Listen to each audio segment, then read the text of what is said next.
Salama society வாரந்தோறும் நடத்தி வரும் சொற்பொழிவு நிகழ்ச்சியில் இன்று புதியதொரு தலைப்பை நாங்கள் செவியேற்க உள்ளோம்.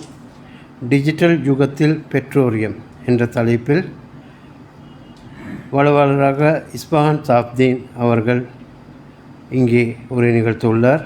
அவர் ஒரு media trainer, digital literacy coach என்று நாடு முழுக்க நிகழ்ச்சிகளை நடத்தி வரும் இஸ்பாஹான் சாப்தீன் அவர்களை இப்போது மேடைக்கு அழைக்கின்றோம்.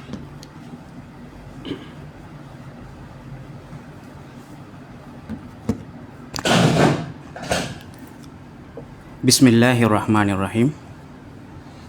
பேரண்டம் படைத்து அதிலோர் அகிலம் படைத்து விண் படைத்து மண் படைத்து அதில் நமையெல்லாம் சிறப்புறப் படைத்த ஏகன் இறைவனுக்கே எல்லா புகழும். அல்ஹம்துலில்லாஹ். உள்ளங்களில் சாந்தியும் உலகத்தில் சமாதானமும் உண்டாவதாக. அஸ்ஸலாமு அலைக்கும் வரஹ்மத்துல்லாஹி வபரகாத்து. ஒரு மணி நேரத்துக்குள் டிஜிட்டல் பேரண்டிங் தொடர்பாக சில கருத்துக்களை பகிர்ந்து கொள்ளலாம் என்று விரும்புகின்றேன். இது ஒரு கடல் போன்ற ஒரு பரப்பு இருந்தாலும் இந்த ஒரு மணி நேரத்திற்குள் ஒரு பிக் பிக்சரை, இது தொடர்பான முழுமையான ஒரு பார்வையை வழங்கலாம் என்று நான் நினைக்கின்றேன். குறிப்பாக நாங்கள் அடிக்கடி கேட்கின்ற சில புலம்பல்கள் இருக்கின்றன. அதில் குறிப்பாக சொல்வதாக இருந்தால், எப்போ பார்த்தாலும் ஃபோனில் தான், லேப்டாப்பில் இருந்தால் ஆளை எழுப்பவே இயலா, எவ்வளோ கத்தினாலும் எழும்புறல்ல என்றது முதலாவது புலம்பல்.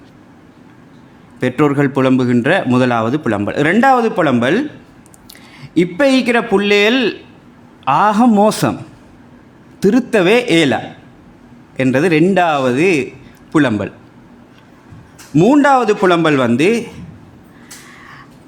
நாங்கெல்லாம் அப்படி வளரலே, எங்கட காலம் அப்படி இல்லை, எங்கட காலம் அது ஒரு பொன்னான ஒரு காலம், அந்த காலத்தில் நாங்கள் இப்படி ஈக்கல, இப்போ இருக்கிற புள்ளையில போல் நாங்கள் வளரல என்றது மூன்றாவது புலம்பல். நான் இந்த மூன்று புலம்பல்களுக்குமான பதிலாகத்தான் இந்த ஒரு மணி நேரத்தையும் பயன்படுத்தி கொள்ளலாம் என்று நினைக்கின்றேன். அதில் இந்த முதலாவது புலம்பல் இரண்டாவது புலம்பலுக்கு அப்பால் மூன்றாவதிலிருந்து ஆரம்பிக்கலாம்னு நினைக்கிறேன். அதாவது நாங்கள்லாம் அப்படி வளரல, எங்கட காலம் அப்படி இல்லை என்ற இடத்திலிருந்து தொடங்கலாம்னு நினைக்கிறேன். உண்மைதான், இப்போ இருக்கிற காலம் தொடர்பாகவும் இப்போ இருக்கிற சூழ்நிலை தொடர்பாகவும் நாங்கள் தெரிஞ்சு கொள்ள வேண்டியது மிக முக்கியமான ஒரு விஷயம். இப்போ நாங்கள் வாழ்கிற இந்த உலகத்தை மிகச்சரியாக புரிந்து கொண்டாதான் பிள்ளைய வளர்க்கலாம். இப்போ நாங்கள் வாழ்கிற இந்த உலகம் டிஜிட்டல் யுகம். இந்த டிஜிட்டல் யுகத்தில் தகவல்கள் தான் இங்கே மூலதனம். அப்போ இந்த டிஜிட்டல் யுகத்தில் இருக்கிற நேரம் இந்த டிஜிட்டல் யுகம் தொடர்பான சில விஷயங்களை புரிஞ்சுக்கொள்ளணும். இப்போ எங்களோட வீட்டில் இருக்கின்ற மூத்தவர்களை நாங்கள் எடுத்துக்கொண்டால், எங்களோட வீட்டில் இருக்கிற மூத்தவங்களை பொறுத்த வரையில் அவங்க ஒரே ஒரு உலகத்தில் தான் வாழ்ந்தாங்க. அதுக்கு நாங்கள் சொல்கிற ஃபிசிக்கல் வேர்ல்டு, ஃபிசிக்கல் வேர்ல்டில் மட்டும்தான் வாழ்ந்தாங்க. பிறகு இப்போ இருக்கிற ஜெனரேஷனை பார்த்தா ஃபிசிக்கல் வேர்ல்ட்லேயும் டிஜிட்டல் வேர்ல்ட்லேயும் வாழ்கிறாங்க. நாங்கள் இதை சொல்லுவோம் ஃபிஜிட்டல் அண்டு, ஃபிசிக்கல் ப்ளஸ் டிஜிட்டல். இன்னும் ரெண்டு உலகத்துலேயும் வாழ்கிறாங்க. ஃபிசிக்கல் வேர்ல்டில் நாங்கள் செய்த எல்லா அன்றாட செயற்பாடுகளையும் வாழ்க்கையோட முக்கியமான விடயங்களையும் இன்றைக்கு டிஜிட்டல் ஊடாக செய்கின்ற காலத்தில் நாங்கள் இருக்கிறோம். அப்போ இந்த ரெண்டையும் புரிஞ்சு கொள்ள வேண்டிய தேவை எங்களுக்கு இருக்குது.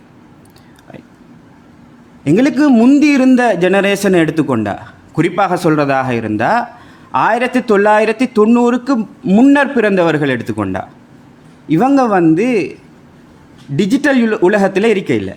1990க்கு பிறகு தான் டிஜிட்டல் வளர ஆரம்பிச்சது. இந்த காலப்பகுதியில் தான் இன்டர்நெட் வந்தது.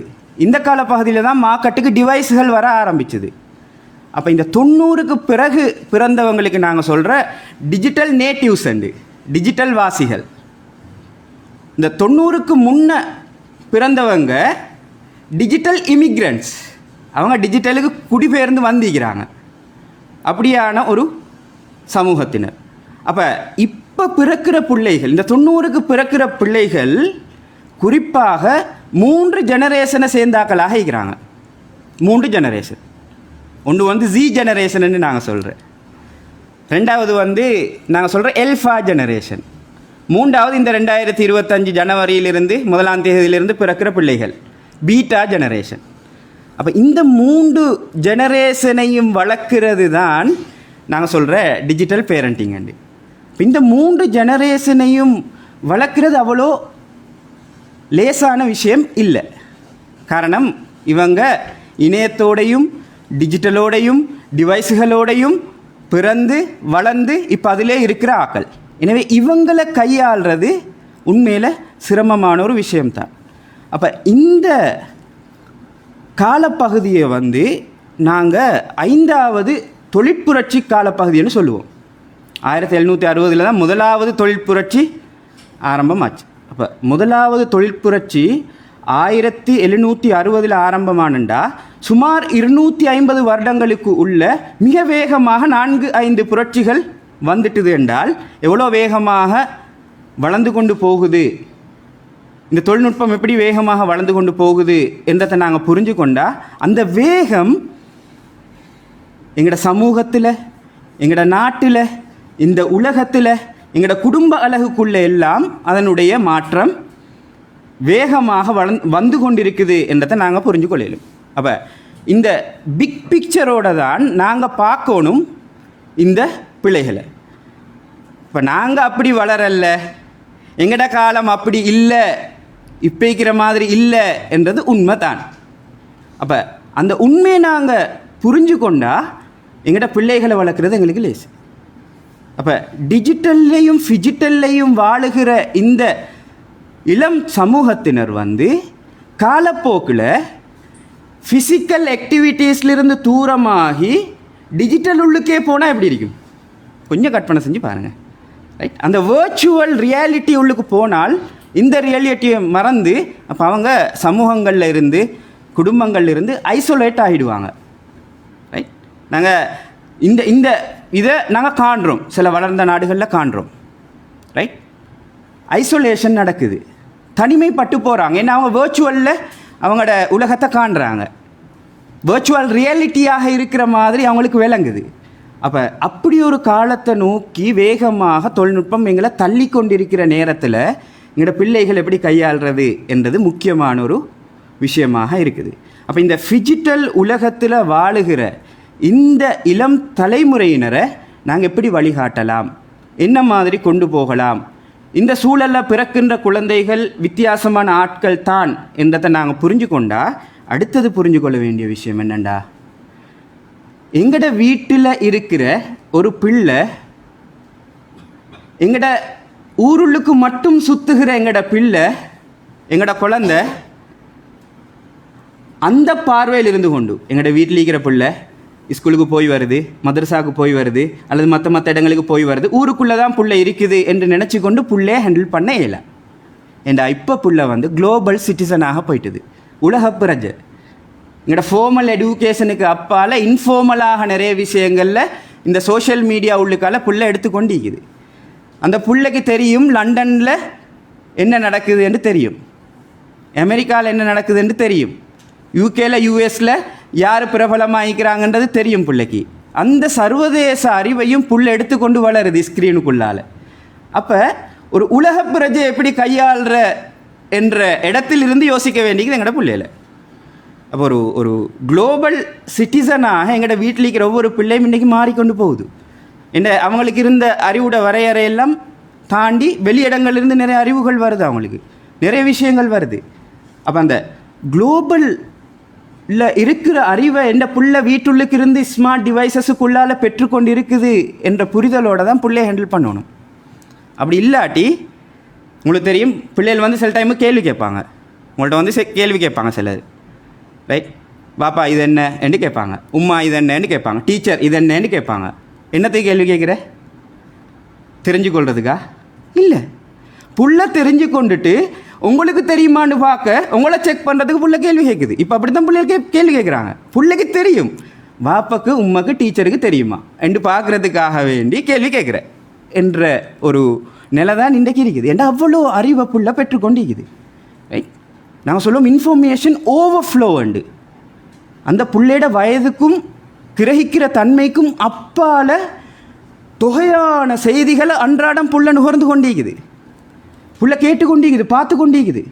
விஷுவல் உலகம், விஷுவல் எல்லாமே இன்றைக்கு கிடைச்சி கொண்டிருக்குது. அப்போ இந்த இன்ஃபர்மேஷன் ஓவர்லோடாக வந்து கொண்டிருக்கிற நேரம் புள்ள எல்லாத்தையும் எடுத்துக்கொண்டிருக்குது. பிள்ளைக்கு லிமிட் ஒன்று இல்லை, எந்த இடத்துல எதை பார்க்கணும், எந்த இடத்துல எது எனக்கு பொருத்தம் என்று பார்த்து கொள்ள இல்லாத நிலைமை. இப்போ எங்களோட ஒவ்வொருத்தரையும் வாட்ஸ்அப்பை எடுத்து பார்த்தா விளங்கும் எத்தனை குரூப் இருக்குண்டு. ரைட், அவ்வளோ குரூப்லேயும் என்ன வருது, தகவல்கள் தான், இன்ஃபர்மேஷன். அப்போ அந்த இன்ஃபர்மேஷன்கள் என்றது இன்றைக்கு ஓவர்ஃப்ளோவாக இப்போ இருக்கிற ஜெனரேஷனுக்கு கிடைச்சி கொண்டிருக்கிறது. அதனால தான் நாங்கள் சொல்கிறோம் இன்ஃபர்மேஷன் ஏஜ் உண்டு, தகவல் யுகம் உண்டு. இப்போ தகவல்கள் என்று இன்றைக்கு அதிகமான விடயங்கள் எங்களுக்கு கிடைச்சி கொண்டிருக்குது. அப்போ இந்த தகவல் யுகத்துக்குள்ள அதிகமான தகவல்களை பெற்றுக்கொள்கிற பிள்ளையை தான் நாங்கள் ஹேண்டில் பண்ண வேண்டிய தேவை இருக்குது. அப்படியான பிள்ளையை தான் நாங்கள் பார்க்க வேண்டிய தேவை இருக்குது.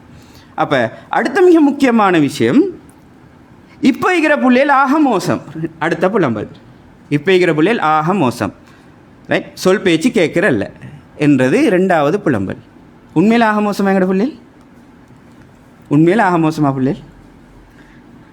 காலம் மாறிச்சு, டிஜிட்டல் வந்துட்டுது, எனவே பிள்ளைகள் மோசமாக போயிட்டுதா என்றால் இல்லை. அதே புள்ள தான், அதே திறன்களோடு தான் பிள்ளை இருக்குது, அதே திறமைகளோடு தான் பிள்ளை இருக்குது, அதே ஃபித்ராவோடு தான் பிள்ளை இருக்குது, அதே ஃபித்ரா இருக்குது. இனி பிறக்க போகிற பிள்ளைக்கும் அதே ஃபித்ரா கொஞ்சம் தட்டி விடுறது மட்டும்தான் நீக்குது. அந்த ஃபித்ராவுக்கு பிள்ளை திரும்பி வந்துடும். அப்போ பிள்ளை மோசமாகல, ரைட், பிள்ளை மோசமாகல. அந்த பிள்ளை எந்த இடத்தில் இருக்குது, நாங்கள் எப்படி அதை திருப்பி எடுக்கணும், எந்த மாதிரி நாங்கள் பிள்ளைய வளர்க்கணும் என்றது எங்களுக்கு தெரியாமல் இருக்குது. அதால் எங்களுக்கு பார்க்குறதெல்லாம் மோசமாக விளங்குது. பார்க்குறதெல்லாம் எங்களுக்கு நம்மளை தாண்டி போகிறானே என்ற மாதிரியான ஒரு ஃபீல் இருந்து பார்க்குறோம். அப்போ விளங்கிக் கொள்ளணும், எங்களோட பிள்ளைகள் ஆக மோசம் இல்லை, நல்ல பிள்ளைகள். ரைட், பிறக்கிற நேரமே எல்லா பிள்ளையும் நல்ல பிள்ளை தான். ரைட், கண்ணாடி கிளாஸ் மாதிரி தான். நாங்கள் உள்ளுக்கு எதை ஊற்றுறோமோ அதுதான் வெளியில் வர கிளாஸுக்கு வெளியால். அப்போ அந்த பிள்ளை நல்ல பிள்ளை என்றதை முதல்ல நாங்கள் புரிஞ்சுக்கொள்ளணும். பிள்ளைகள் மோசமாகல, ரைட், பிள்ளைகள் மோசமாகல. பிள்ளைகள் அடிப்படையில் நல்லவர்கள். பிள்ளைகள் மட்டும் இல்லை, எல்லா மனிதர்களும் அடிப்படையில் நல்லவர்கள். அது அப்படித்தான் யோசிக்கணும் நாங்கள் முதலாவது.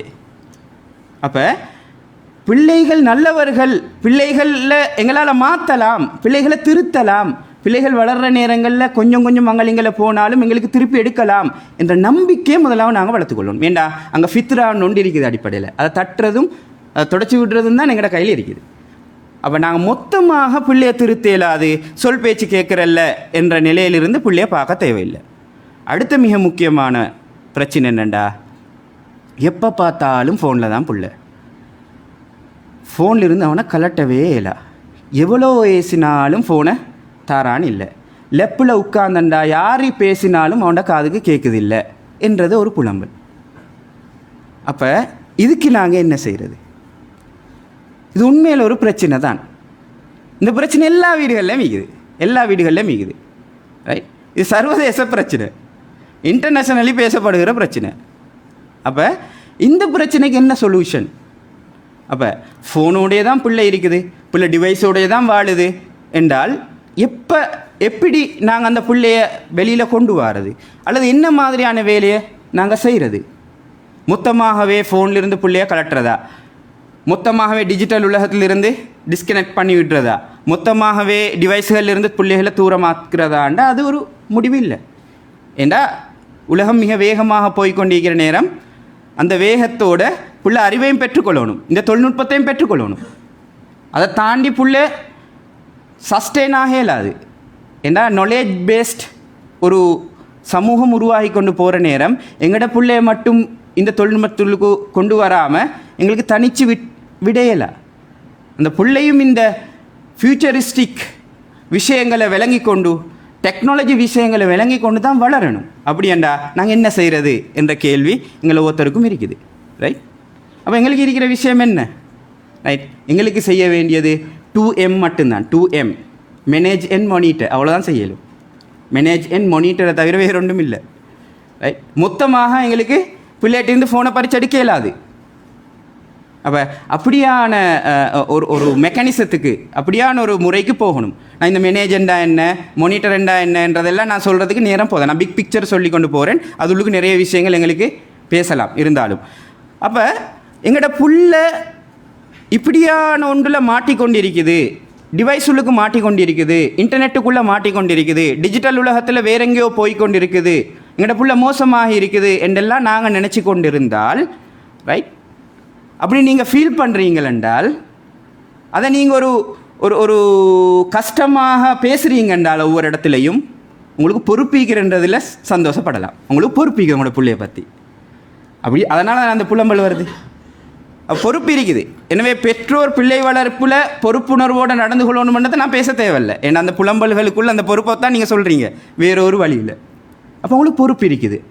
ரைட், அந்த பொறுப்பு என்ன பொறுப்பு? அது என்ன பொறுப்பு? புள்ள நல்லா வளர்ந்து எனக்கு சம்பாதிச்சு தரணும் என்ற இடத்துல இருந்து கொண்டு தான் நீங்கள் அப்படி புலம்புறீங்களாண்டா? இல்லைண்ணே, அப்படி இல்லை.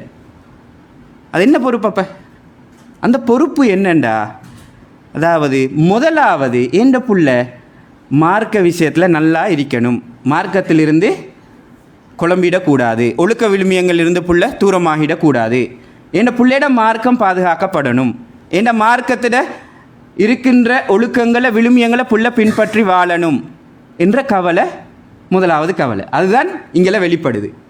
ரைட், நேரத்துக்கு தொலைப்போறதாக இருக்கலாம், அல்லது ஒழுக்க விஷயங்களில் குறைபாடாக இருக்கலாம். இது எல்லாத்தையும் வச்சு கொண்டு தான் நாங்கள் இப்படி புலம்புறோம். இப்போ மார்க்கம் சார்ந்து எங்களோட பிள்ளைய பாதுகாக்கிறது முதலாவது எங்களோட விஷயம். அப்போ மார்க்கம் சார்ந்து பிள்ளைய பாதுகாக்கிறது என்றது, ஒழுக்கம் சார்ந்து பாதுகாக்கிறது என்றது, விழுமியம் சார்ந்த பிள்ளையை பாதுகாக்கிறது என்றது ஒரு பெரிய ப்ராசஸ், ஒரு பெரிய ஒரு வேலை. அது தனியாக செய்யவும் மேலே. பிள்ளைகளோட மார்க்கம் சார்ந்த ஈமான் சார்ந்த விஷயங்களை நாங்கள் சரியாக கொடுக்க ஏழுமென்றால் அதுக்கு பிறகு வர பிரச்சனைகள் அந்த புள்ளை சமாளித்து கொள்ளும். இப்போ பேஸ் அந்த பிள்ளையோட மார்க்கம், ஒழுக்கம், விழுமியம் சார்ந்த விஷயங்களை நாங்கள் சரியாக கொடுக்கறது. அதை கொடுக்கல என்றால் அடுத்த ஜெனரேஷனில் நிறைய பிரச்சனைகளை நாங்கள் சந்திக்க வேண்டி வரலாம். காரணம் என்னென்றால், இந்த தொழில்நுட்பம் இப்போ ஏஐயை நோக்கி போகுது. ஏஐ தொழில்நுட்பம், இந்த ஏஐ தொழில்நுட்பம் இப்போ நாங்கள் சொல்லுவோம் ஹியூமன் ரோபோ கம்பினேஷன், மனித ரோபோ ரெண்டும் சேர்ந்ததான தொழில்நுட்பங்களை உருவாக்குறது சம்பந்தமாக உலகம் யோசிச்சு கொண்டு போகுது ஏஐயில். இப்போ நாங்கள் கண்டிருக்கிற ஏஐ எல்லாம் சிம்பிள் ஏஐ. 10வது 11வது கட்டத்தில் கொஸ்மோ ஏஐ வரப்போகுது, கோட் லைக் ஏஐ வரப்போகுது. கோட் லைக் ஏஐயா? கோட் லைக் ஏஐ ஏண்டா நாங்கள் நம்புறல, அப்படித்தானே? கோட் லைக் ஏஐ ஏண்டா இறைவன் செய்யக்கூடிய எல்லா வேலையும் ஏஐ செய்யுமாம். அதை நோக்கி சயின்டிஸ்ட் வேலை செஞ்சு கொண்டு நிற்கிறாங்க. அப்படி வந்தா மறைவான விஷயங்கள் எல்லாம் பிள்ளைகள் நம்ப மாட்டாங்க. ஏன்னா எல்லாம் நடக்குதே கண் முன்னுக்கு. ஸோ பிள்ளைகளோட அந்த இடங்களில் மறைவான விஷயங்கள் சம்பந்தமான விஷயங்களில் பிள்ளைகள் கேள்வி எழுப்ப ஆரம்பிக்கும். அப்போ இப்போவே அடித்தளத்தை பிள்ளைகளோட மனசில் போடலாட்டி அந்த டைம் ஆகிற நேரம் எல்லாம் கண் முன்னுக்கு விளங்குது. அந்த மழை பெய்ய வைக்கிற ஏஐ, ரைட், மழையை இன்னொரு இடத்துல கொண்டு போய் பெய்ய வைக்குது ஏஐ. ஏஐ எல்லா வேலையும் செய்து என்றால், சயின்ஸால் செய்ய முடியும் என்றால், அடுத்த கட்டம் கேள்விக்குறி ஒன்று வர்ற நேரம் பிள்ளைகள் குழம்பி போகிறதுக்கான வாய்ப்பு இருக்குது. அப்போ அடிப்படையிலேயே எங்களோட இந்த விஷயங்களை சரியாக கொடுக்க இயலுமாக இருந்தால், நம்பிக்கை சார்ந்த விஷயங்களை சரியாக கொடுக்க இயலுமாக இருந்தால், எங்களுக்கு அந்த ஃப்யூச்சரில் வரக்கூடிய அந்த குழப்பத்திலிருந்து பிள்ளைய பாதுகாக்கலாம். ரைட், இன்றைக்கு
அப்போ இந்த மார்க்கம் சார்ந்த, ஒழுக்க விழுமியம் சார்ந்த, ஆன்மீகம் சார்ந்த விஷயங்களை பிள்ளைக்கு அடிப்படையிலே கொடுக்காட்டி இந்த டெக்னாலஜியின் ஊடாக பிள்ளைகள் என்ன நடக்கும் என்றால் பிள்ளைகள் முறை தவறி போகிறதுக்கான வாய்ப்புகள் அதிகம். இப்போவே நிறைய பேர் பேசுகிறாங்க, இது முஸ்லீம்களுக்குரிய பிரச்சனையோ அல்லது ஏனையவர்களுக்குரிய பிரச்சனையோ அல்ல, இது பொதுவான பிரச்சனை.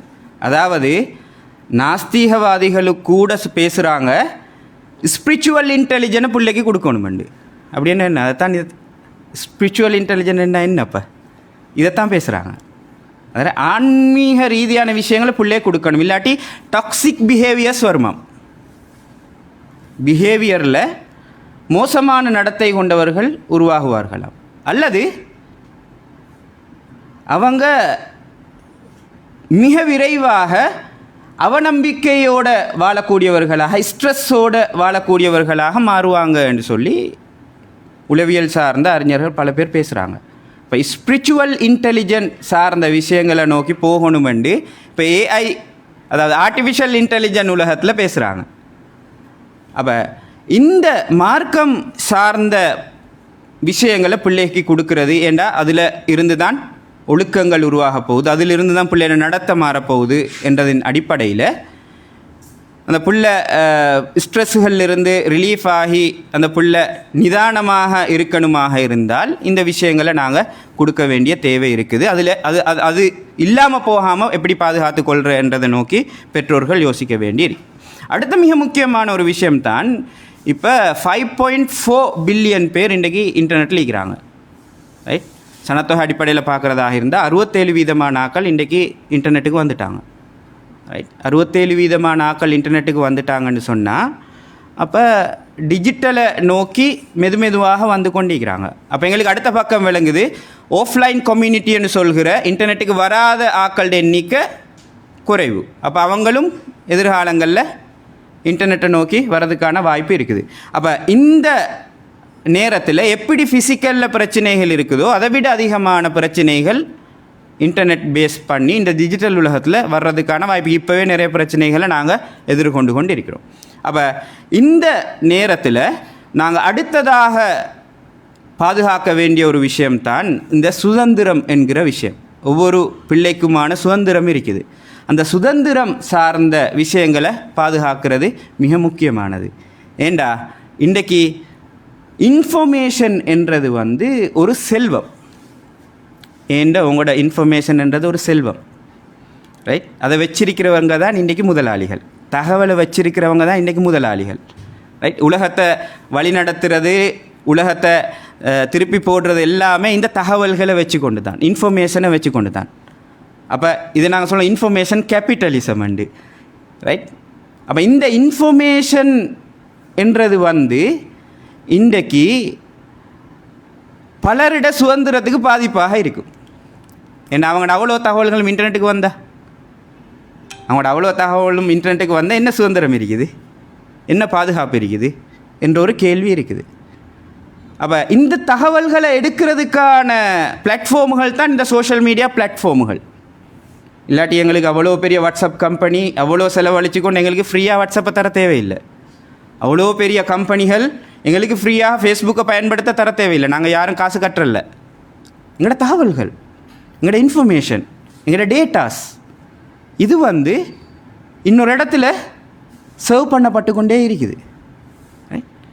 இப்போ நான் இப்படி கேட்குறேனே உங்கள்கிட்ட, எலன் மஸ்க் கோடீஸ்வரர், அப்படி தானே? எலன் மஸ்க் கோடீஸ்வரர் ஒருத்தர், டெஸ்லா கார் கம்பெனியோடாக சம்பாதிச்ச ஒருத்தர். அவர் எதுக்கு ட்விட்டரை வாங்கணும் என்ற கேள்வி. ட்விட்டரையும் வாங்கணும். அவ்வளோ கீ ஒப்பீனியன் லீடர்ஸில் இருந்து, அவ்வளோ பொலிட்டீஷியன்ஸில் இருந்து, அவ்வளோ மிக முக்கியமான ஆக்கள் அவ்வளோ பேரும் இருக்கிற ட்விட்டரில்.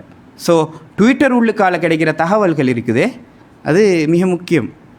ரைட், அதை வச்சு நிறைய டிரெக்ஷன்களை மாற்றலாம். ஸோ இன்ஃபர்மேஷன் என்றது ஏண்டையும் உங்களையும் மிக பாதுகாப்பாக வைத்திருக்க வேண்டியது. ஆனால் துரதிர்ஷ்டவசமாக பிறந்த பிள்ளையிலிருந்து அந்த பிள்ளையோட விஷயங்கள் அவ்வளோவே இன்டர்நெட்டுக்கு போடுறது பெற்றோர்கள். அவ்வளோ பேரும் ஃபோட்டோவில் இருந்து வீடியோவில் இருந்து ஆக்ஷனில் இருந்து அவ்வளோ இன்டர்நெட்டுக்கு போட்டுக்கொண்டே இருக்கிறாங்க. பிள்ளைக்கு இப்போ தெரியா, புள்ள வளர்ந்து வார நேரம் பிள்ளையோட அவ்வளோ தகவலும் இன்டர்நெட்டில். என்ன பாதுகாப்பு அந்த பிள்ளைக்கு? அதை நாங்கள் யார் செய்கிறோம்? நாங்கள் செய்கிறோம், பெற்றோர்கள் செய்கிறோம். அப்போ இந்த தகவல்கள் என்றது பிள்ளையோட பர்சனல் இன்ஃபர்மேஷன் என்றது வந்து பெசிவாகவும் ஆக்டிவாகவும் இன்டர்நெட்டுக்கு போய்த்து கொண்டே தான் நிற்குது. பெசிவாகவும் போகுது, ஆக்டிவாகவும் போய்த்து கொண்டு தான் இருக்குது. நீங்கள் போடுறவங்களோட பர்சனல் இன்ஃபர்மேஷன் என்றது ஆக்டிவாக போகிற விஷயங்கள். ஆக்டிவாக நீங்கள் போடுறீங்கண்ணே, உங்களோட பேர், உங்களோட வீட்டு அட்ரஸ், உங்களோட ஃபோன் நம்பர், உங்களோட வீட்டில் எத்தனை பேர் இருக்கிறாங்க, நீங்கள் எங்கே போகிறீங்க வாரீங்க என்றதுலேருந்து அவ்வளோ தகவல்களை நீங்கள் போடுறீங்க. அடுத்த பக்கமாக நீங்கள் என்ன மாதிரியான நடத்தையை மேற்கொள்கிறீங்க இந்த டிஜிட்டல் உலகத்தில், அவ்வளோவும் சேவ் ஆகுது. முதல்ல சொன்னதுக்கு நாங்கள் சொல்கிறோம் டிஜிட்டல் அட்ரிபியூட்ஸ் அண்டு, அப்படி சேவ் ஆகுது.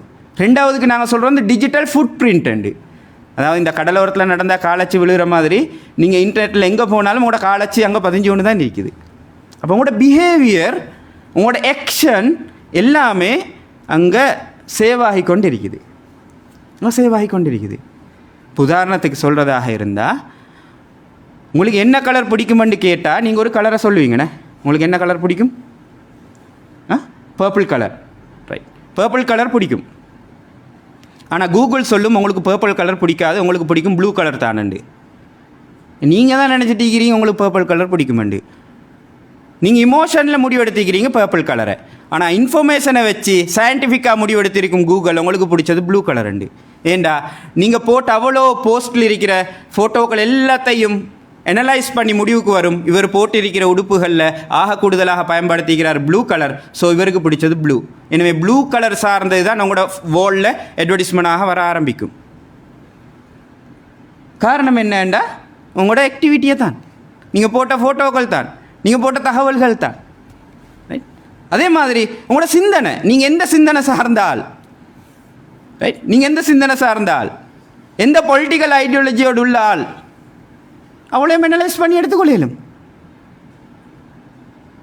என்ன நீங்கள் டிரெக்டாக போட்டிக்க மாட்டீங்க, நீங்கள் அங்கெங்கெல்லாம் ஏதோ ஒன்று செஞ்சு கொண்டு போகிற நேரம் லைக் போட்டிருப்பீங்க, லைட்டாக ஒரு கொமெண்ட்டை போட்டிருப்பீங்க, ரைட், இப்படி செஞ்சுட்டு போயிருப்பீங்க.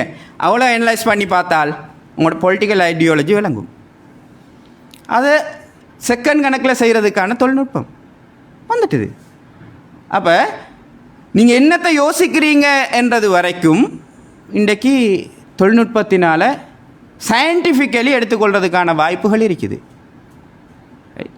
உதாரணத்துக்கு எடுத்துக்கோங்களே, உங்களுக்கு ஏதாவது ஒரு பொருள் வேணுமெண்டா நீங்கள் சர்ச் பண்ணுவீங்கண்ணே, நீங்கள் சர்ச் பண்ணுவீங்க, அதை சர்ச் பண்ணிட்டு விட்டுருவீங்க அதுக்கு பிறகு. ஆனால் நீங்கள் அந்த பொருளை வாங்கும் வரையில் உங்களுக்கு அட்வர்டைஸ்மெண்ட்டாக எல்லா பிளாட்ஃபார்ம்லேயும் வந்து கொண்டே இருக்கும். அப்படி தானே? இப்போ உதாரணத்துக்கு சொல்கிறேன், உங்களோட எல்லா ஃபோனையும் எடுத்து நீங்கள் ஃபேஸ்புக்கு இந்த யூடியூபுக்கு போய்த்து பாருங்களே, என்ன காட்டும்? என்ன காட்டும்? எல்லாத்தையும் ஒரே மாதிரி தானே காட்டணும், சரியாண்டா? எல்லாத்தையும் ஒரே மாதிரி தான் காட்டணும். உலகத்தில் இந்த நேரத்தில் இந்த செகண்டில் எந்த வீடியோ அப்லோட் பண்ணப்பட்டதோ அதுதான் எல்லாட்ட ஃபோன்லேயும் காட்டணும் இப்போ. ஆனால் என்ன காட்டுது? ஒவ்வொருத்தருடைய ஒரு மாதிரி காட்டுது. ஸோ எல்கோரிதம், இந்த எல்கோரிதம் உங்களோட டேஸ்ட்டை வச்சு கொண்டு இருக்குது. உங்களோட டேஸ்ட்டை வச்சுக்கொண்டு அந்த டேஸ்ட்டுக்கு ஏற்ற வீடியோக்களை தான் இப்போ காட்டி கொண்டு இருக்குது. ஸோ உங்களோட டேஸ்ட்டை அது ஐடென்டிஃபை பண்ணி வச்சுருக்குது. இப்போ இவர் இதை சர்ச் பண்ணினார், அல்லது இப்போ இந்த வீடியோ இவர் பார்த்தாரு, ஸோ சஜஸ்ட் பண்ணுங்கள் இந்த வீடியோவை காட்டுங்க இவருக்கு. ஸோ இந்த சஜஷன் என்கிற முறையூடாக உங்களுக்கு இந்த தகவல்கள் வந்துகிட்டே இருக்கும். எல்கோரிதம் அப்படித்தான் ஒர்க் பண்ணுது. ஸோ எல்கோரிதம் என்ன செய்யும் என்றால் பாரதூரமான இடங்களுக்கு கூட கொண்டு போய் சேர்க்கும். பாரதூரமான இடங்களுக்கு கூட கொண்டு போய் சேர்க்கும். அது எப்படி என்றா நாங்கள் சொல்கிற வந்து filter bubble and. Filter bubble, நீங்கள் ஒரு விஷயத்தை சர்ச் பண்ணினீங்கன்றால் அது சார்ந்த விஷயங்கள் எல்லாத்தையும் உங்களுக்கு காட்ட ஆரம்பிக்கும். காட்ட ஆரம்பிக்கிற நேரம் நீங்கள் அதுள்ளுக்கே மாட்டிக்கொள்வீங்க. இந்த நிறைய பேர் ஒவ்வொரு சிந்தனைக்குள்ளே மாட்டிக்கொள்கிற, அதுதான் சரி என்று கொண்டிருக்கிற, அதெல்லாம் இதில் தான் நடக்கிற, இதில் தான் நடக்கிற. ரைட், அதுக்கு இப்போ தொழில்நுட்பமும் கை கொடுக்குது. ஏண்டா அவர் ஒரு முறை தேடி இருப்பார், அதுக்கு பிறகு அது சார்ந்த விஷயங்களை காட்ட ஆரம்பிக்கும். அதை திரும்ப திரும்ப அவர் பார்க்குற நேரம் என்ன நடக்குமெண்டா மூளையில் அது நம்பிக்கையாக மாறும். நம்பிக்கையாக மாறும். ஏண்டா ஒரு வழியில் வாரதில்லை, பல மல்டிமீடியா உள்ளுக்கால வருது. இமேஜாக வருது, வீடியோவாக வருது. ஒரே விஷயம் வீடியோவாக, இமேஜாக, மீம்ஸாக என்று பல வழிகளில் வார நேரம் அவர் நம்ப ஆரம்பிச்சிடுவார். ஸோ நம்பினால் அந்த நம்பிக்கை உள்ளுக்கே அவர் மாட்டிக்கொண்டால் என்ன நடக்குமெண்டா அவர் அந்த பபுள் உள்ளுக்கு மாட்டிக்கொள்வார். அதுக்கு பிறகு மற்றவங்க எல்லாம் பிள்ளை, அவர் மட்டும்தான் சரி, அவரோட கருத்து மட்டும்தான் சரி. எல்கோரிதம் என்ன செய்யும்? அந்த கருத்தில் இருக்கிற ஆக்கள், அப்படியான ஆக்கள் எல்லாரையும் ஃப்ரெண்ட் ரிக்வெஸ்ட்டில் சஜஸ்ட் பண்ணும். இவங்கெல்லாம் இப்படியான ஆக்கள் தான். பிறகு அவரோட ஃப்ரெண்ட் சர்க்கிளும் அதே மாதிரியான ஒரு பபுள். அந்த பபுள் உள்ளுக்கு மாட்டிக்கொண்டதுக்கு பிறகு அதிலிருந்து வெளியெடுக்கிறது கஷ்டம். ரைட்? அப்படியான பபுள்களில் மாட்டிக்கொள்கிற ஆக்கள் இந்த மாதிரியான இலங்கையில் நடந்த மாதிரியான வேலைகளை தான் பார்ப்பாங்க. அப்படி தானே? இது நீங்கள் அங்கேயும் காணலும், வெஸ்டர்னில் நீங்கள் காணலும். இந்த கருவிகளை வெளியில் எடுத்துகிட்டு வந்து ஆக்களை கொலை செய்துட்டும் குத்திட்டும் போகிறாங்கன்னு காண்றது, இதெல்லாம் இந்த பபுள் உள்ளுக்கு மாட்டிக்கொள்கிற ஆக்கள்.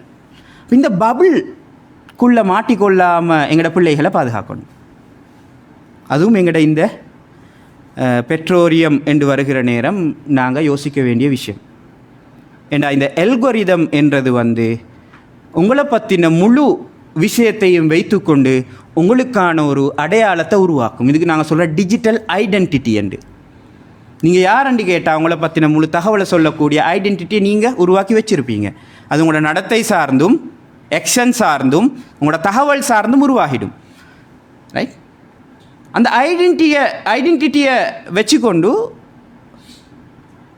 உங்களை எந்த மாதிரியும் கண்ட்ரோல் பண்ணலாம், உங்களை எந்த மாதிரியும் ஹேண்டில் பண்ணலாம், உங்களை எந்த மாதிரியும் திசை திருப்பி அனுப்பலாம். ஏன்? தகவல் இருக்குது.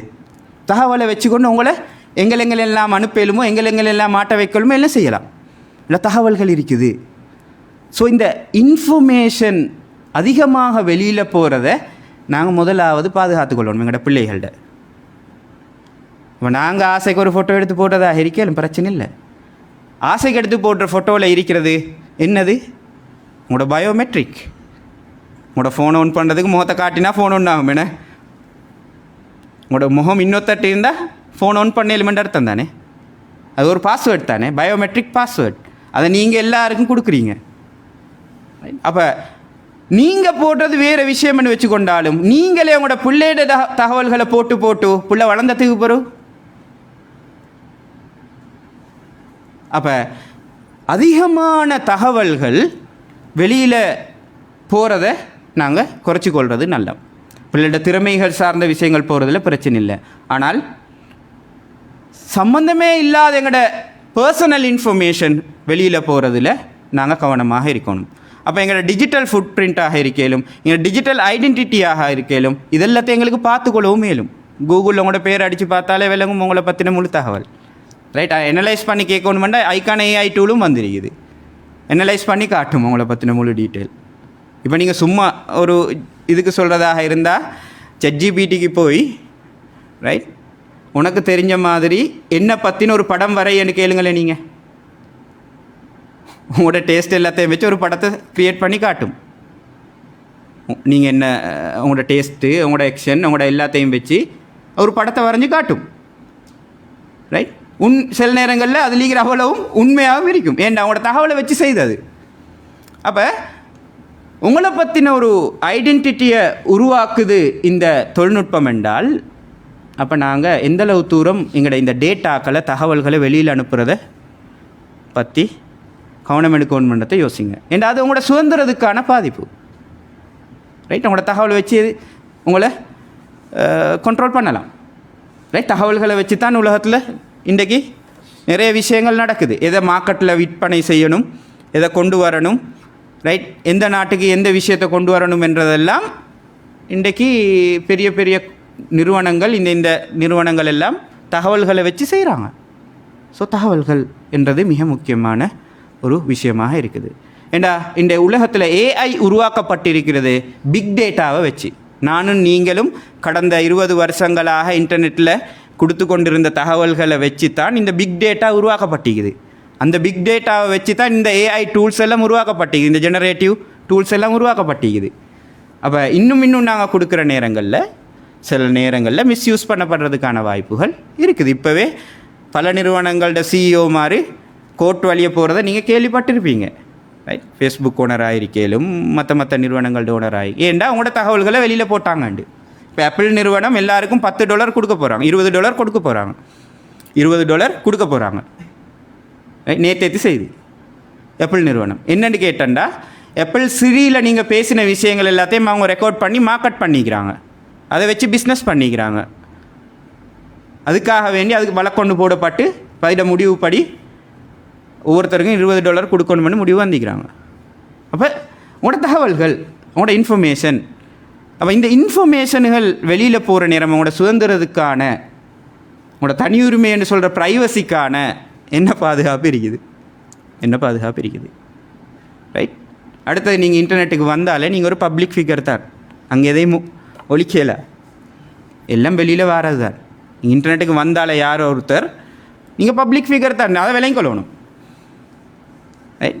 அப்போ பப்ளிக்கில் நீங்கள் வந்துட்டீங்கன்னு அர்த்தம், எல்லாருக்கும் எல்லாம் தெரிய வருமென்றது அர்த்தம்.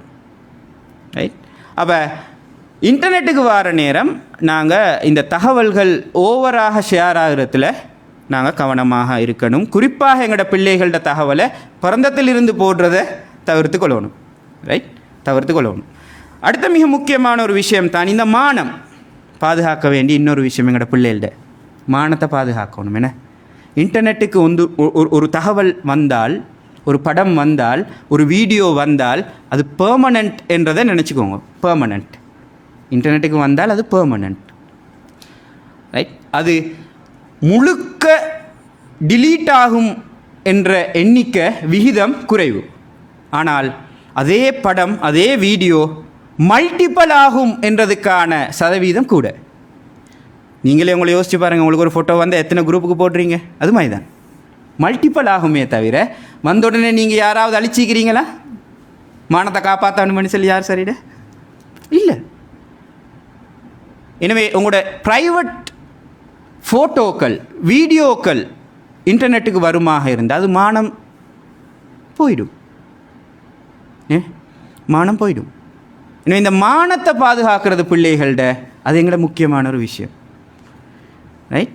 உங்களுக்கு தெரியும், இலங்கையில் ஒரு நிறுவனமிக்கு SLCERT உண்டு, Sri Lanka computer emergency readiness team உண்டு. ரைட், அரசாங்கத்தினுடைய ஒரு நிறுவனம். இந்த நிறுவனத்தில் நீங்கள் போய் பார்த்தா விளங்கும் எத்தனை ஸ்கூல் பிள்ளைகள் வந்து நிற்கிறாங்கண்டு, இந்த ஃபோட்டோ அழிச்சு தாங்களேன்னு சொல்லி. ஸ்கூல் பிள்ளைகள். ரைட். அப்போ போனது தானே, அது அங்கே எல்லாம் சுற்றி வரும். அப்போ இந்த ப்ரைவேட் ஃபோட்டோக்கள், வீடியோக்கள் வெளியில் போகிறத நாங்கள் பாதுகாத்துக்கொள்வோம். ஏன்னா எங்களோட மானத்தை பாதுகாத்துக்கொள்வது, எங்களோட பிள்ளையோட மானத்தை பாதுகாத்துக்கொள்வது மிக முக்கியமான ஒன்று. எங்களோட நிறைய பேர் உறவுகளை நம்புகிறாங்க, அதே அளவுக்கு டெக்னாலஜியை நம்புகிறாங்க. உறவுகளை நம்புகிற அளவுக்கு டெக்னாலஜியை நம்புகிறாங்க. கணவன் மனைவியாக இருக்கலும் உறவு நம்பத்தானே வேணும். கணவன் மனைவிக்கு இடையில் என்ன ஒளிவு முறை இருக்கணும்? எல்லாம் சேவை பண்ணலாம் தானே. அவர் வெளிநாட்டில் இருக்கிறார், நான் இங்கே இருக்கிறேன், ஹஸ்பண்ட் கேட்டார், அனுப்பலாம் தானே. என்ன ஒளிமுறை இருக்கணும் ஹஸ்பண்ட் அண்ட் ஒய்ஃபுக்கு இடையில்? ஆனால் டெக்னாலஜிக்கு தெரியுமா நீங்கள் ஹஸ்பண்ட் ஒய்ஃபண்டு? பார்க்குறாங்களுக்கு தெரியுமா லீக் ஆகினண்டா ஹஸ்பண்ட் ஒய்ஃபண்டு? ஸோ டெக்னாலஜி என்றது இப்போ நாங்கள் சொல்கிறதா வாட்ஸ்அப் எல்லாம் என் டு என் என்கிரிப்ஷன் தானு சொல்லி. என் டு என் என்கிரிப்ஷன்டா நான் அனுப்புகிற நேரம் ஹாய் அண்டிக்கும் உங்களோட ஸ்க்ரீனுக்கு ஹாய் அண்ட் வந்து விழும், இடையில டிஜிட்டல் கோடிங்காக என்கிரிப்ட் ஆகி போகும், யாருக்கும் மூணாவது நபருக்கு வந்து பார்க்கல. ஆனால் அதெல்லாம் உங்களோட பெக்கப் ஆகுது, அங்கேருந்து எப்பயும் வெளியில் வரலாம். உங்களோட மெயிலில் பெக்கப் ஆகுது. நீங்கள் ராவு 2 மணிக்கு எழுப்பி பார்த்தா விளங்கும். யாராவது ராவு 2 மணிக்கு முழிச்சிருந்தால் எழுப்பி பாருங்களே உங்களோட ஃபோனில் என்ன நடக்குதுன்னு. எல்லாம் இனிஷியலைசிங்ன்னு சொல்லி ஏறிட்டு இருக்கும். எங்கே ஏறிட்டு இருக்குது? கூகுள் ட்ரைவுக்கு. உங்களோட கூகுள் ட்ரைவில் சேவ் ஆகி கொண்டு இருக்குது. இப்போ உங்களோட ஃபோனை வாங்குகிற நேரம் நீங்கள் ஒரு மெயில் ஒன்றை அடித்து ஓப்பன் பண்ணியிருப்பீங்க, அந்த பாஸ்வேர்ட் மறந்துருக்கும். ஆனால் சிங்காக இருக்கும் கூகுள் ட்ரைவுக்கு அந்த இமெயில் ஐடி தான். ரைட். நீ உங்களோட ஃபோனில் செட்டிங்கில் போய்த்து பார்த்தா விளங்கும் சிங்க் அண்டு உண்டு, SYNC அண்டு. தேடி பாருங்கள் எந்த மெயில் ஈக்கிறேன். சில நேரங்கள் உங்களுக்கே மறந்துக்கிற அப்படி ஒரு மெயில் இருந்தாண்டு அந்த மெயிலில் போய்ட்டு சேவ் ஆகிக்கொண்டிருக்கும். நீங்கள் நினச்சிப்பீங்க அது இப்போ மறந்துட்டு யார் அதை எடுக்க போகிறாங்கண்டு, ஆனால் அங்கே சேவ் ஆகி கொண்டிருக்கும். அங்கேருந்து யாருக்கும் ஹேக் பண்ணி எடுக்கலாம். அப்படி கேசஸ் எனக்கு நிறைய வந்திருக்குது, நிறைய கேஸ் வந்திருக்குது. பாருங்களேன், நாங்கள் 2 பேர் வாட்ஸ்அப்பில் பேசி கொண்டிருந்த விஷயம் லண்டன்லேருந்து ஒரு ஆள் கால் பண்ணி கொண்டு கேட்குறாரு, இப்படி ஒரு விஷயம் இங்கே வெளியில் போட போகிறோமெண்டு.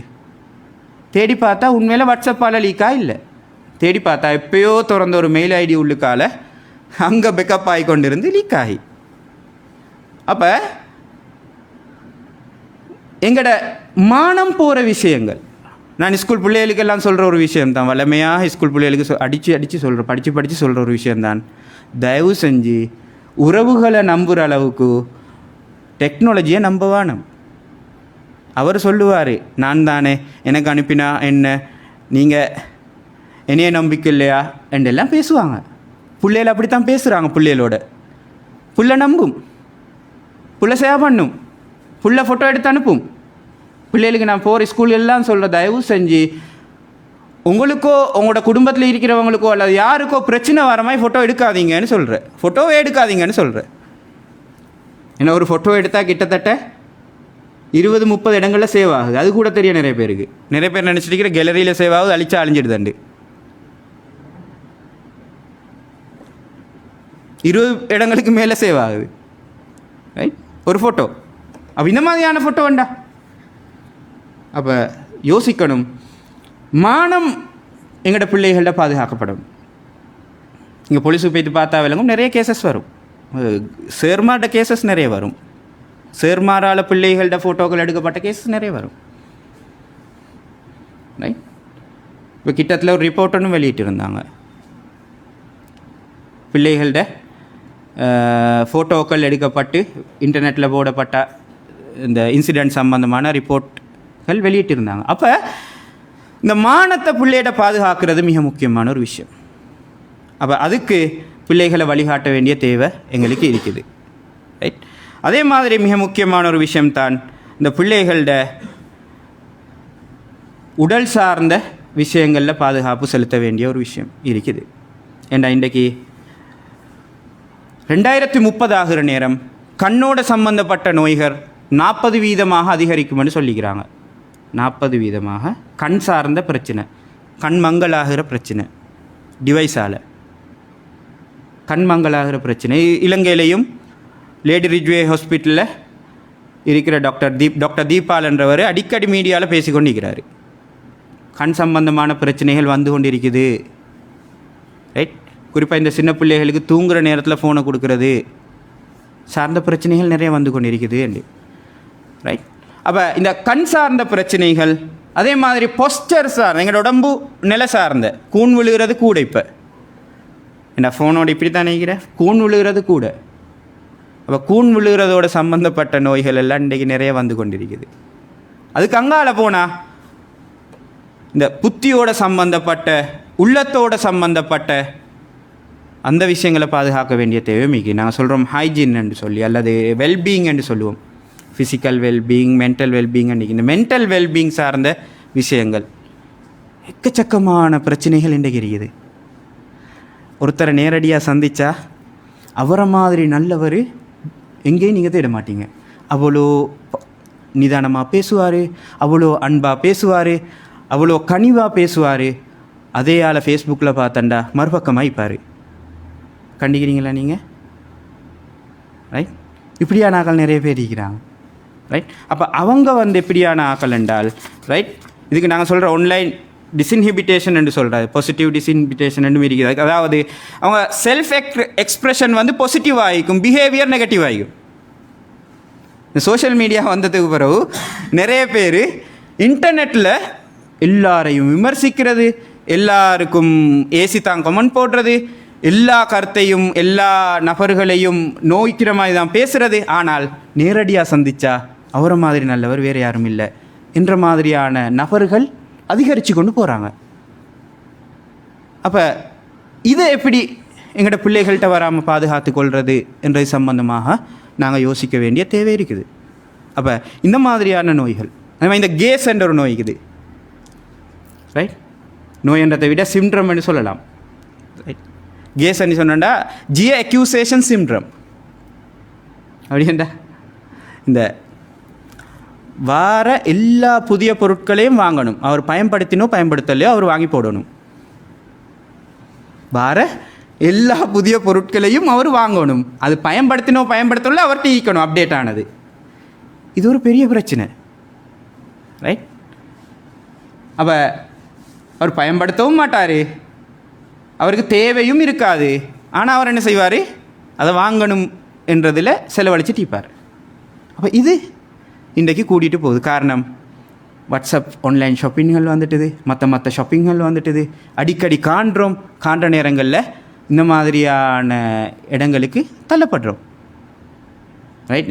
இதில் மார்க்கெட்டிங்கில் ஒரு தியரி ஒன்று இது, அதை சொன்னால் நல்லா விளங்கும்னு நினைக்கிறேன். எய்டான்னு சொல்லி, முதலாவது எவையா பண்ணணும், ரெண்டாவது இன்ட்ரெஸ்ட் உருவாக்கணும், மூன்றாவது டிசையர் தீராத ஆசையை உருவாக்கணும், நாலாவது அவங்களே எக்ஷனுக்கு போவாங்க. இது முந்தியெல்லாம் காலம் எடுக்கும், இப்போ அப்படி இல்லை. என்ன எந்த நேரம் காண போகலை, எந்த நேரமும் அதே தான் வரக்கொலை எக்ஷனுக்கு போய்த்துருவார் ஓட்டோவா. ஏன்னா அந்த ஸ்டெப் எல்லாம் ஓட்டோவாக அங்கே நடந்துடும். என்ன அடிக்கடி காண்றோமே, அடிக்கடி ஆன்லைனில் காண்றோமே, அடிக்கடி சர்ச் பண்ணி கொண்டிருக்கிறோமே. அப்போ இந்த ஒரு விஷயம் இங்கே இருக்குது. அப்போ அது மாதிரியான பிரச்சனைகளை நாங்கள் காணலாம். அடுத்த மிக முக்கியமான ஒரு பிரச்சனை தான் யாரை ரோல் மாடலாக எடுக்கிறது என்றது இன்றைக்கு பெரிய ஒரு பிரச்சனை. பிள்ளைகளுக்கு யாரை ரோல் மாடலாக எடுக்கிறது? இப்போ எல்லாம் டிஜிட்டல் ரோல் மாடல், இன்ஃப்ளூயன்சர்ஸ் தான் ரோல் மாடல் பிள்ளைகள்ட. அப்போ சோஷியல் மீடியா இன்ஃப்ளூயன்சர்ஸ் தான் அவங்களோட ரோல் மாடல்ண்டா, அப்போ வீட்டில் இருக்கிற நாங்கள் ரோல் மாடலாக எப்போ வாரது பிள்ளைகளுக்கு? அல்லது நாங்கள் யாரை ரோல் மாடலாக காட்டி கொடுக்கறது என்றது எங்களுக்கு முன்னுக்கு இருக்கிற அடுத்த ஒரு சேலஞ்ச்.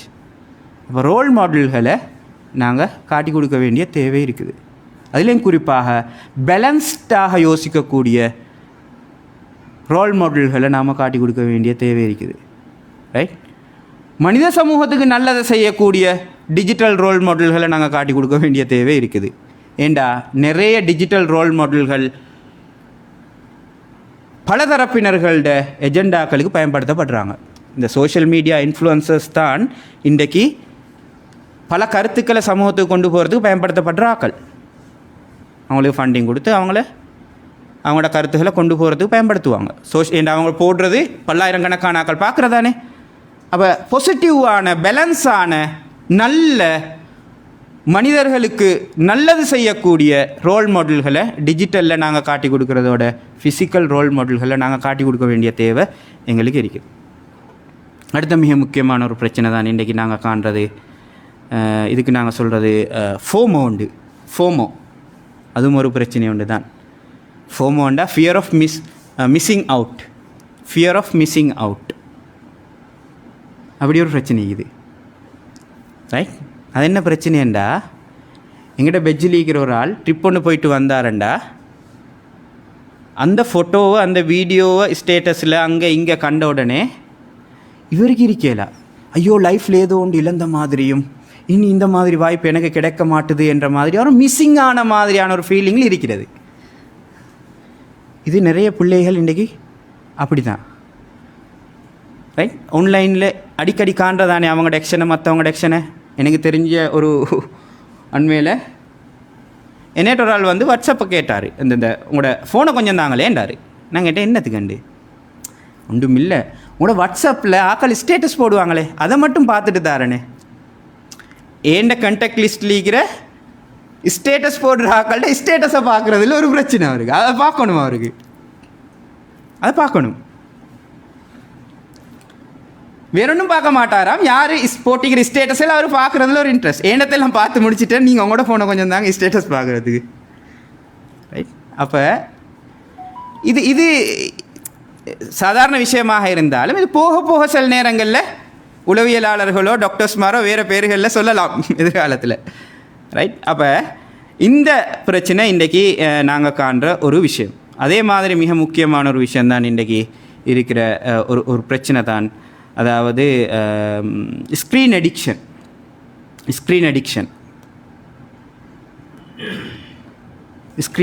பெரிய பிரச்சனை.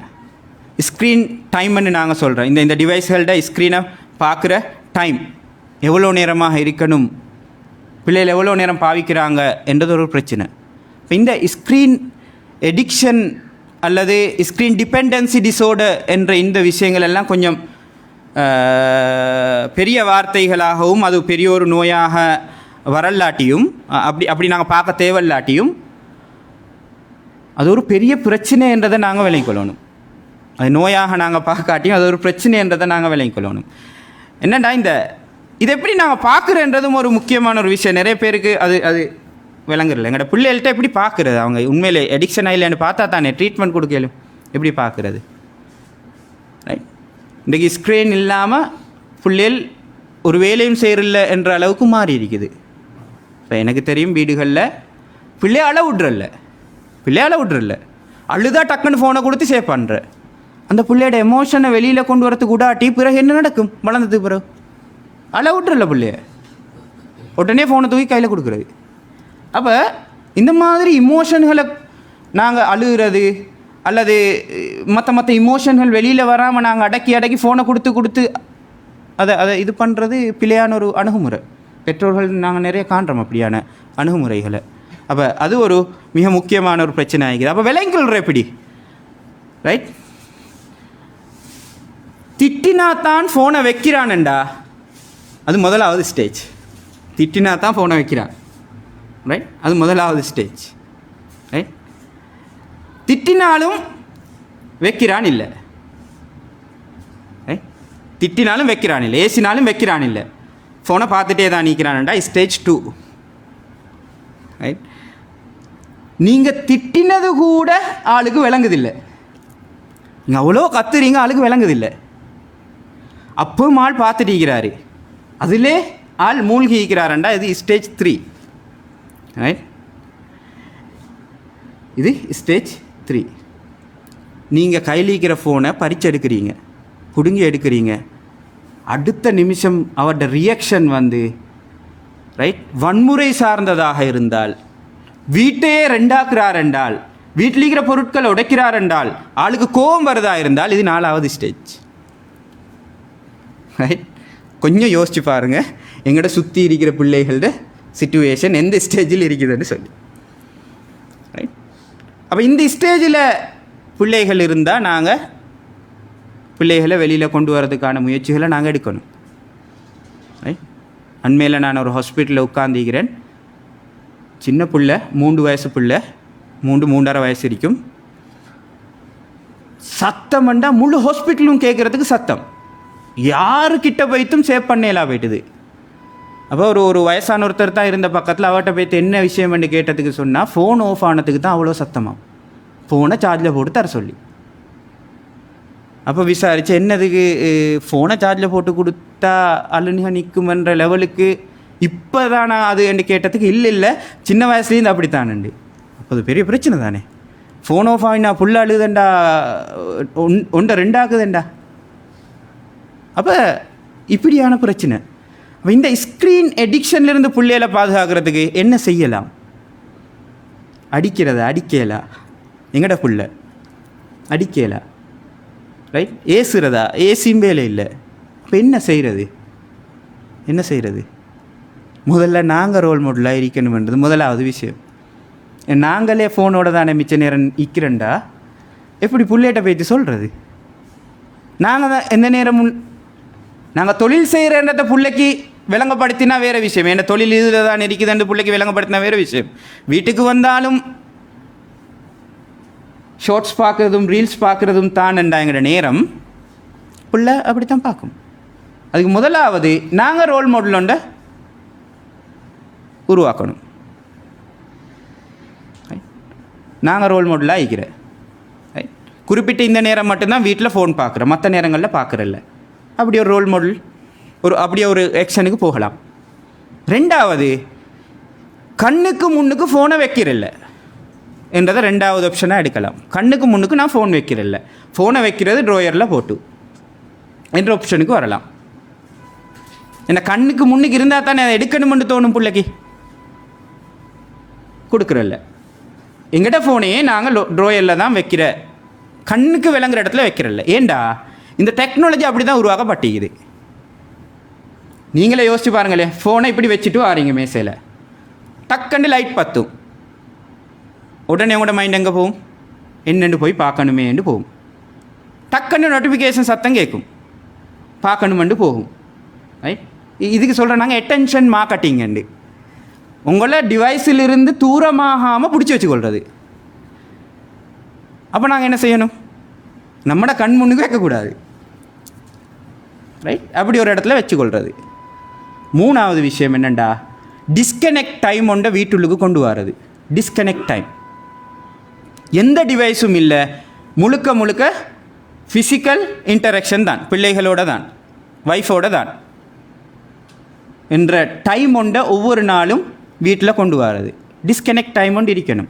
நாங்கள் ஃபேமிலி டைம்னு சொல்லி அதை வச்சுக்கொள்ளலாம். அப்படியான ஒரு டிஸ்கனெக்ட், யார்ட கையிலையும் ஃபோன் இல்லை என்ற லெவலுக்கு கொண்டு வரது.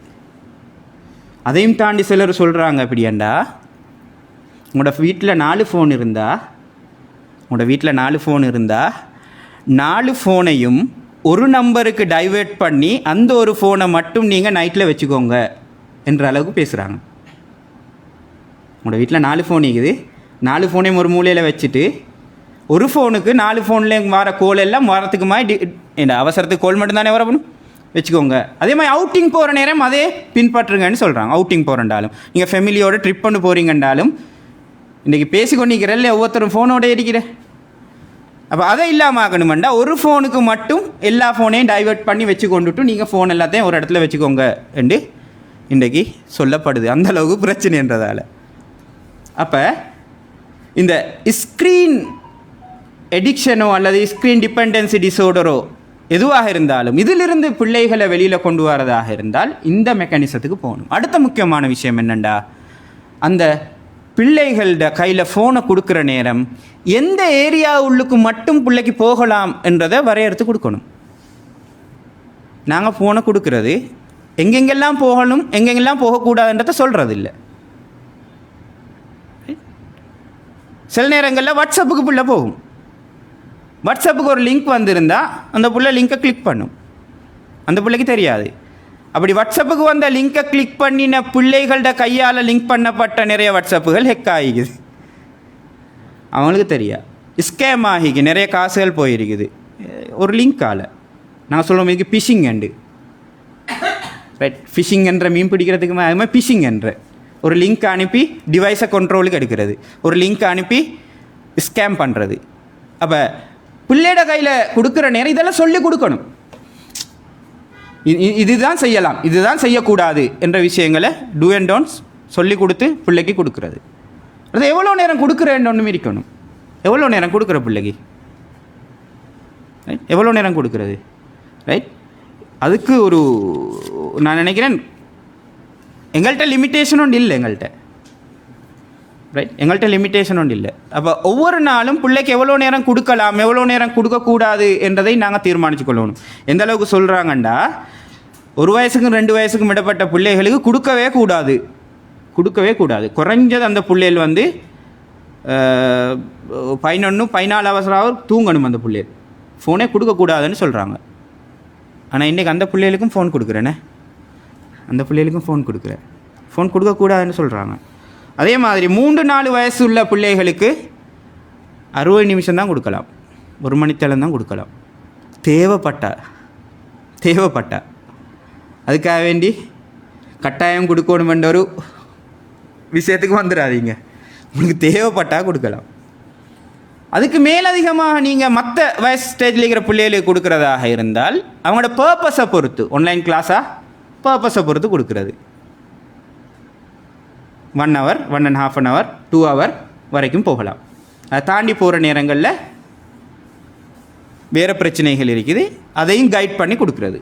ரைட், உதாரணத்துக்கு ஸ்க்ரீனை பார்த்து கொண்டிருக்கிற நேரம் குறைஞ்சது 15 நிமிஷத்துக்கு ஒருக்காவது அல்ல 20 நிமிஷத்துக்கு ஒருக்காவது தூரத்தை பார்க்கணும். ஸ்க்ரீன் பிரேக்குன்னு சொல்கிறேன், தூரத்தை பார்க்கணும். பார்க்காட்டி என்ன நடக்குமெண்டா தூரப்பார்வையில் பிரச்சனை வரும். ரைட், தூரப்பார்வையில் பிரச்சனை வரும். அப்போ தூரத்தை பார்க்கணும். இந்த மாதிரியான கைடன்ஸ் இருக்குது. ரைட், அதே மாதிரி நீங்கள் கொடுக்குற ஸ்க்ரீனில் ப்ளூ லைட் ஃபில்டர் இருக்குது, அதை போட்டு கொடுக்குறது கண் பாதிக்கப்படாமல் இருக்கிறதுக்கு. உங்களுக்கு ஞாபகம் முந்தி கம்ப்யூட்டருக்கு முன்னுக்கு ஒரு சின்ன நீல கலரில் ஸ்க்ரீன் போட்டாங்கண்ணே, இன்றைக்கி அது ஃபோனுக்கு வந்துக்குது, அதை ஆக்டிவ் பண்ணி கொடுக்கலாம்.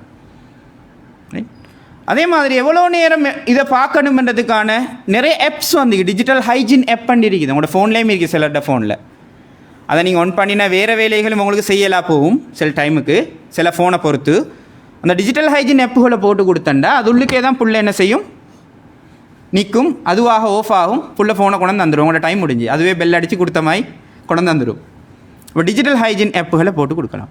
அதே மாதிரி பேரண்டிங் கண்ட்ரோல் ஆப்புகள் நிறைய இருக்குது, பேரண்டிங் கண்ட்ரோல் ஆப்புகள் நிறைய இருக்குது, அதுகளை போட்டு கொடுக்கலாம். அப்படியான ஆப்புகள் நீங்கள் தேடி போட்டு கொடுக்கலாம். ஆக சின்ன பிள்ளைகளாக இருந்தால் இந்த கிட்ஸ் யூடியூப் மாதிரியானதுகளை போட்டு கொடுக்கலாம். ரைட். ஆனால் நான் இவ்வளோ சொன்னாலும் எங்களோட பிள்ளைகளோட கையில் இப்போ ஃபோன் இருக்குது, அவ்வளோ பேரும் பார்க்குறது கிட்ஸ் அது ஒன்றும் இல்லை, அவ்வளோவும் பார்க்குறது டிக்டாக்கும் ஷார்ட்ஸும் தான். ரைட். டிக்டாக்கும் ஷார்ட்ஸும் பார்க்குறத எவ்வளோக்கு எவ்வளோ குறைக்கலுமோ அவ்வளோக்கு அவ்வளோக்கு நல்ல என்னோடய பிள்ளைகள் பார்க்குறத.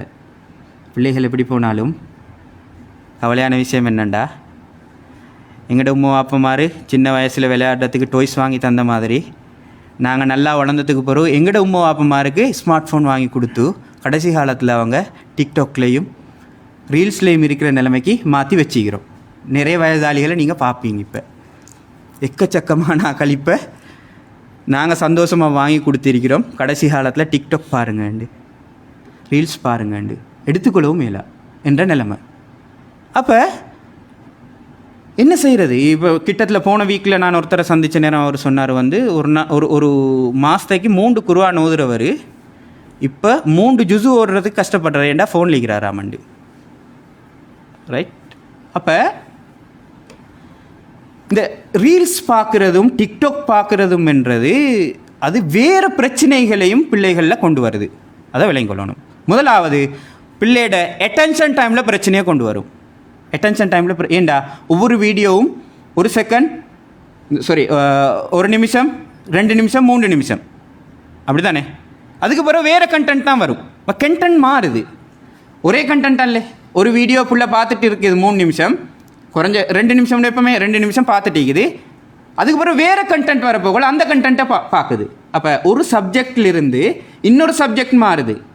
நீங்கள் 45 நிமிஷத்துக்கு புள்ளை ஸ்கூலில் கிளாஸில் உட்கார வச்சுட்டு படி என்ற ஒரு பாடத்தை புள்ள படிக்காது. ஏன்? நான் ஒவ்வொரு செகண்டுக்குள்ளே கண்டென்ட் மாறுறதை பார்த்து கொண்டிருந்த பிள்ளைக்கு ஒரே சப்ஜெக்டை பார்த்துட்டிக்கிறதுக்கு புள்ள ரெடி இல்லை 45 நிமிஷத்துக்கு. இது முக்கியமான ஒரு பிரச்சனை. அதே மாதிரி இன்னொரு பிரச்சனை இருக்குது. என்னண்டா, இதுக்கு இப்படி தான் சும்மா ஜோகுக்கு சொல்லுவாங்க, இந்த மங்கி கல்ச்சர். மங்கி கல்ச்சர். ஒரு இடத்துல நிற்கிறல நாங்கள் ஃபோன் எடுத்தா அப்படி தான் நோட்டிஃபிகேஷன் வரப்போல் அங்கே ஓடுற, திரும்ப வீடியோன்னு வரப்போல் அங்கே வர, வாட்ஸ்அப்பில் ஏதாவது டிங்கன்னு சத்தம் கேட்க போல் அங்கே வர, ஒரு இடத்துல நிற்கிறல்லே. அப்போ இது மாதிரி ஒவ்வொரு இடத்துக்கு தாவி தாவி நாங்கள் போகிற நேரங்களில் அது அப்படியே பழக்கமாக மாறுற. அது பழக்கமாயினா மற்ற ஆக்டிவிட்டீஸ்லேயும் அதே மாதிரி தான், ஒன்றில் நிற்கிறல்ல தாவி தாவிக்கிற என்ற மாதிரியான ஒரு ஒரு பிரச்சனை அங்கே இருக்குது. அடுத்த மிக முக்கியமான ஒரு பிரச்சனை தான் இந்த நீங்கள் யூடியூப்பை நீங்கள் எடுத்து பார்த்தீங்கன்னா, குறிப்பாக இந்த கிட்ஸ் யூடியூப் எடுத்து பார்த்தீங்கன்னா உலகத்தில் இருக்கிற அவ்வளோ கலர்ஸும் அங்கே தான் நிற்குது. கிட்ஸ் யூடியூப்பை திறந்து பாருங்கள், அவ்வளோ கலர்ஸும், அதாவது லுமினஸ் கலர்ஸ்ன்னு சொல்கிற கண்ணை பறிக்கிற கலர்ஸ் எல்லாம் அங்கே பிள்ளைகளுக்காக வேண்டி உருவாக்கப்பட்டிருக்கிற வீடியோக்குழுக்கு எல்லாம் இருக்குது. முழுக்க முழுக்க கலர்ஸை பார்க்குற புள்ள நாங்கள் ஒயிட் போர்டில் இருக்கிற பிளாக் எழுத்தை பார்க்க சொல்லி வச்சுக்கொண்டு இருக்கல, புள்ள நிற்காது. புள்ள கலரை பார்த்து பழகி இருக்குது, பிளாக் அண்ட் ஒயிட் போரிங் ஆகுது. ரைட். நாங்கள் எவ்வளோ தூரத்துக்கு மாறிக்கிறோம்டா டெக்னாலஜிக்கு. பிளாக் போர்ட் ஒயிட் சாக்கில் இருந்து ஒயிட் போர்ட் பிளாக் மார்க்கருக்கு மாறிக்கிறோம், இவ்வளோ தான் மாறிக்கிறோம், அப்படி தானே? ஆனால் இங்கே பிள்ளைகள் கலர் உள்ளுக்கு இருக்குது. அப்போ அந்த கலர் உள்ளுக்கு எல்லாத்தையும் பார்த்து பார்த்து பழகின புள்ள நாங்கள் பிளாக் அண்ட் ஒயிட்டில் கொடுக்குற விஷயங்களை பிள்ளைக்கு போரிங் தான், சோம்பல் தான்.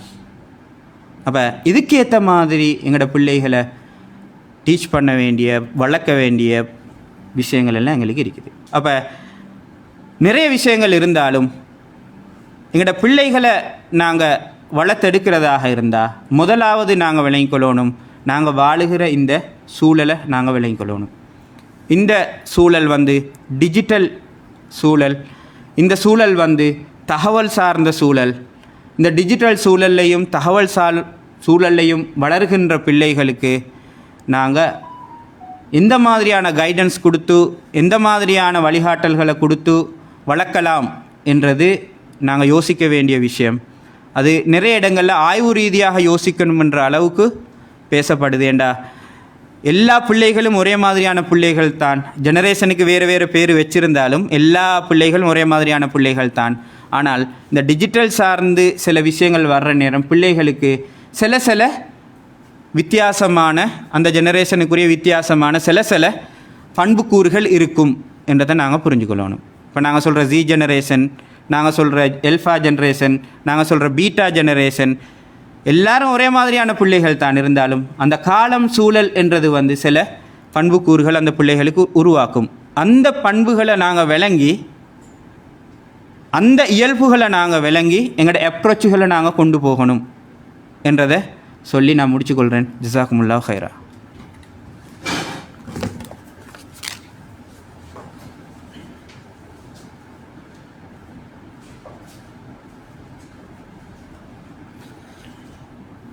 ஜஸாக்கல்லாஹ் ஹைர். இன்றைய காலத்துக்கு தேவையான பல விடயங்களை இஸ்மான் சாப்தீன் அவர்கள் எங்களுக்கு சுட்டிக்காட்டினார்கள். பிரச்சனைகளை மட்டுமல்லாமல் அவற்றுக்குரிய தீர்வுகளையும் அவர் சுட்டிக்காட்டினார். எமது பிள்ளைகளை இந்த தலைமுறையில் சிறந்தவர்களாக வளர்ப்பதோடு அவர்களை மோசமான பழக்க வழக்கங்களிலிருந்து காப்பாற்ற வேண்டிய தேவையும் எமக்குள்ளது. அல்லாஹ் தஆலா எமது பிள்ளைகளுக்கு நேர்வழி காட்ட வேண்டும் என்று பிரார்த்தித்து கொண்டு இன்றைய இந்த நிகழ்வை சிறப்பாக எமக்கு செய்து வைத்த இஸ்ஃபஹான் சாப்தீன் அவர்களுக்கு நன்றிகளை தெரிவிப்பதோடு அல்லாஹ் தஆலா உங்களுடைய மீசானுல் ஹசனாத்தில் இதை பாரமானதாக ஆக்க வேண்டும் என்ற துஆவோடு இன்றைய நிகழ்வை முடித்துக் கொள்வதுடன் இன்ஷா அல்லாஹ் அடுத்த கிழமை ஒரு விடுமுறை நாளாக இருப்பதால் நிகழ்ச்சிகள் நடைபெறாது. அதுக்கு அடுத்த திங்கட்கிழமையிலிருந்து வழமை போல நிகழ்ச்சிகள் நடைபெறும். இன்று கலந்து கொண்டது போன்று தொடர்ந்தும் சலாம் அசோசியேட்டின் நிகழ்ச்சிகளில் கலந்து கொண்டு சிறப்பிக்குமாறு உங்கள் அனைவரையும் வேண்டி இந்த நிகழ்ச்சியை முடித்துக் கொள்கிறோம். சுபஹானக்கல்லாஹும்ம வபிஹம்திக அஷ்ஹது அல்லா இலாஹா இல்லா அன்த அஸ்தக்ஃபிருக வ அத்தூபு இலைக்.